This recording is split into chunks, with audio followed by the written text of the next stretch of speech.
Salut à tous, bienvenue dans votre chaîne YouTube Moisen Pharma, l'entrepreneuriat agricole, une voie vers l'avenir. Dans cette leçon aujourd'hui, nous allons parler de l'investissement. Comment investir dans l'agriculture. Dans cette leçon, vous vous familiarisez avec les possibilités de financement dans l'agriculture et avec les options au-delà des financements traditionnels à votre disposition pour votre projet agricole. Comme vous le savez, la croissance de l'agriculture en Afrique se heurte à plusieurs problèmes structurels qui posent des risques pour les investissements. Le fait de comprendre ces problèmes et de libérer le potentiel qu'ils masquent permet de réduire les risques pour les entrepreneurs qui envisagent d'investir dans l'agriculture.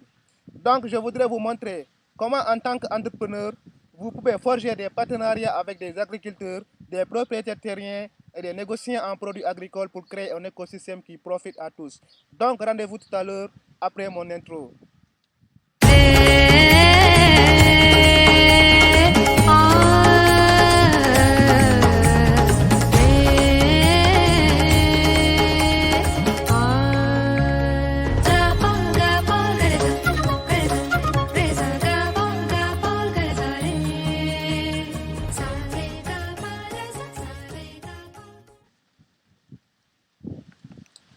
Examinons d'abord ce que vous apporterez en votre qualité d'entrepreneur à ce partenariat. En tant que jeune qui veut investir dans l'agriculture, votre première contribution est le concept que vous souhaitez traduire en entreprise. Vous envisagez peut-être d'acquérir des terres pour les cultiver ou d'acheter des récoltes pour leur donner une valeur ajoutée ou encore d'acheter des récoltes à valeur ajoutée pour les revendre à des clients. Outre votre concept, vous apportez les recherches que vous avez faites à son sujet. Il peut s'agir de la découverte client, c'est-à-dire de comprendre qui sera vraiment votre clientèle. Autrement dit, qui sont les gens qui vont dépenser de l'argent pour acheter votre produit ou votre service. Vous apporterez peut-être aussi de la technologie que vous maîtrisez et que vous voulez utiliser en agriculture ou vos travaux de recherche et de développement pour le type de produit que vous voulez mettre sur le marché. Ou encore de nouvelles cultures et méthodes agricoles que vous souhaitez adopter. Ou même pratiquer de l'agriculture comme d'habitude mais à plus grande échelle pour tirer un profit. Donc vous avez déjà choisi votre concept. Ça peut être un concept qui est génial, qui est très bien. Et vous avez peut-être élaboré un plan d'affaires et sollicité du financement auprès des banques. Mais hélas, sans succès. Parce que la plupart des institutions bancaires et autres prêteurs exigent souvent de votre entreprise un solde positif, des liquidités en cours depuis d'un an, une caution ou même une police d'assurance. Donc ce que vous n'avez peut-être pas. Et du fait de la nature de l'agriculture, la plupart des banques hésitent à accorder des prêts en raison de l'incertitude dans ce secteur. Vous avez peut-être demandé des fonds à vos proches, mais ils vous ont dit non. Maintenant, vous êtes déçu et découragé et vous voulez tout abandonner.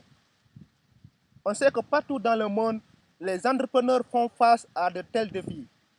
Certains d'entre eux baissent les bras, mais les vrais entrepreneurs, je dis les vrais entrepreneurs, trouvent toujours le moyen de contourner ces défis.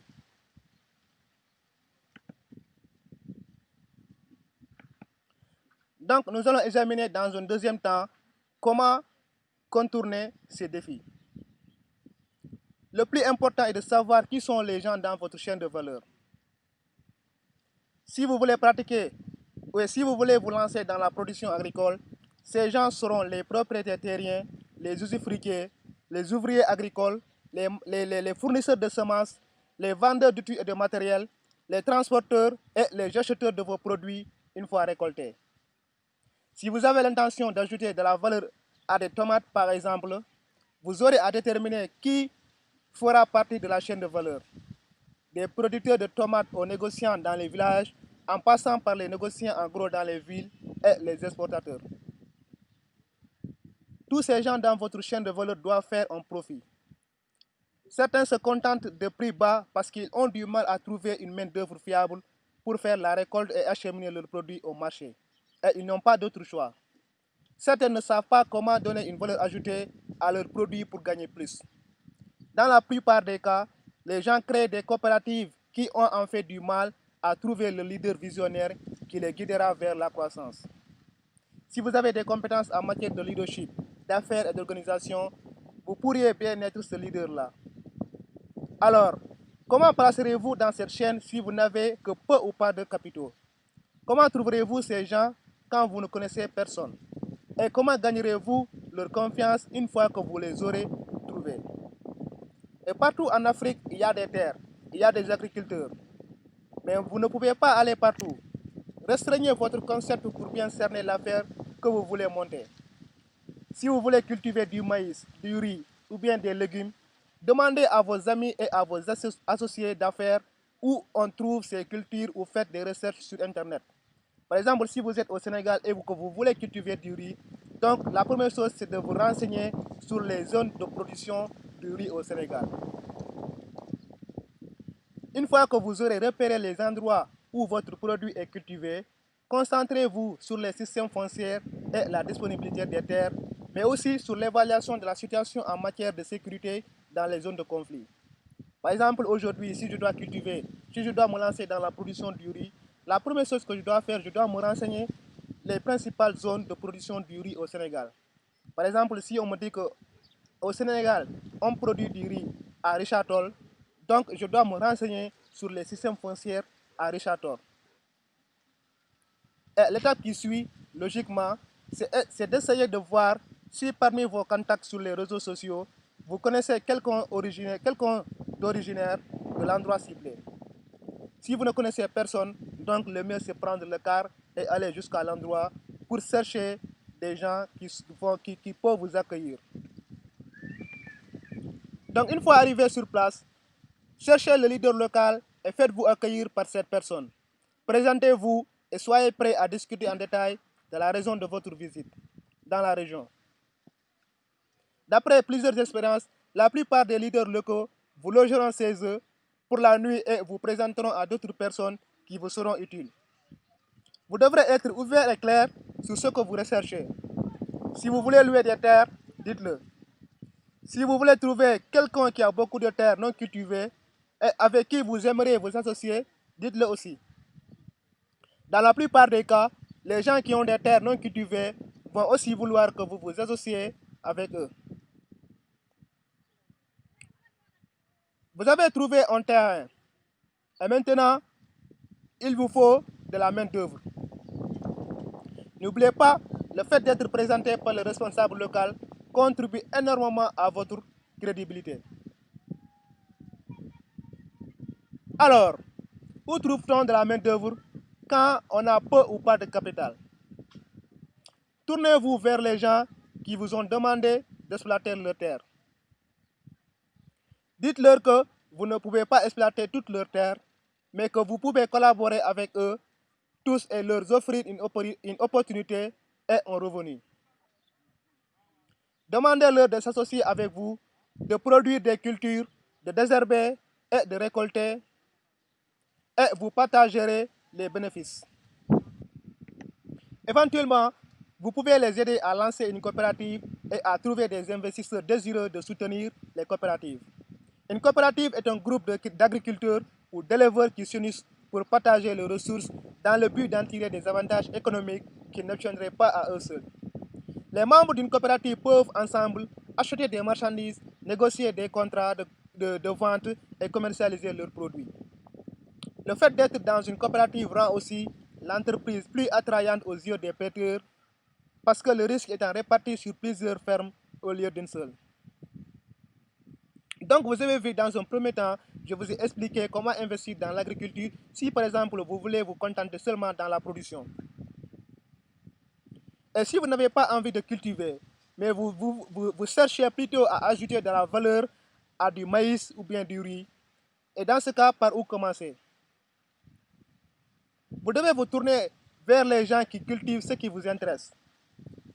Si votre intérêt se porte sur le maïs, vous verrez que certaines coopératives vendent des céréales. Parlez-leur. Vous pourriez peut-être essayer de devenir le représentant et une fois lancé, vous allez découvrir les rouages et un peu de temps, vous vous serez fait des contacts fiables prêts à vous approvisionner à crédit. Et qu'est-ce qui est le plus important déjà, c'est de tenir ses promesses. Mais aussi, vous allez voir que la possibilité de créer un accès au marché pour les produits agricoles est considérable. Vous pourrez mettre les producteurs en contact avec des marchés moyennant une compensation monétaire. Trouver des marchés, c'est chercher des gens prêts à acheter les produits des agriculteurs. Quand on recherche un marché, l'essentiel est de déterminer qui a les moyens de payer et pour quels produits. Vous devrez trouver les gens qui utilisent certains produits et comprendre pourquoi ils le font. Notez bien les noms, les affiliations, les coordonnées et ce dont ils ont besoin. Contactez-les et mettez-les en lien avec des biens et des produits. L'agriculture, comme toute entreprise, exige des outils, du matériel et parfois de grosses machines qui représentent un lourd investissement financier. C'est là que le partenariat avec des agriculteurs devient plus important. Groupés, les agriculteurs ont plus de chances d'acquérir du matériel qu'un agriculteur seul. Si vous décidez de vendre de la farine de maïs, par exemple, et que vous n'avez ni argent, ni les machines pour broyer les grains, vous pouvez demander au propriétaire d'une minoterie de se charger de la mouture. Vous pourriez investir un peu d'argent dans le développement de la capacité de sa minoterie. Presque dans chaque village ou communauté possède une petite minoterie. Cherchez les gens qui ont le matériel et les machines qui vous intéressent et qu'ils exploitent peut-être à petite échelle. Et discutez ensemble de la façon dont vous pourriez vous servir de leurs installations. Certains même seront prêts à accroître leur capacité de production à leurs frais s'ils vous considèrent comme un client fiable. Donc enfin, beaucoup de gens autour de vous ont de l'argent, mais n'ont pas le temps de se mettre à cultiver. Vous pourriez les convaincre de financer vos propriétés agricoles en échange d'une part de profit. Faites-les imaginer une exploitation de 80 hectares ou un élevage de 20 000 chèvres ou de poulets. Par exemple, et la joie qu'ils ressentiraient en amenant leur famille et amis à visiter le projet le week-end et pendant les vacances. Les entrepreneurs peuvent réussir de bien des façons dans l'agriculture. À nous de contribuer à la modernisation et à l'expansion du secteur agricole dans nos pays respectifs. La persévérance, la créativité, la fiabilité et l'éthique sont essentielles chez les partenaires. Et donc c'est la fin de cette vidéo. Merci d'avoir suivi et n'oubliez pas de vous abonner sur ma chaîne YouTube Mazen Pharma et de cliquer sur la cloche pour recevoir les notifications pour les prochaines vidéos. Merci à tous et merci, on se donne rendez-vous dans la prochaine vidéo. Inch'Allah.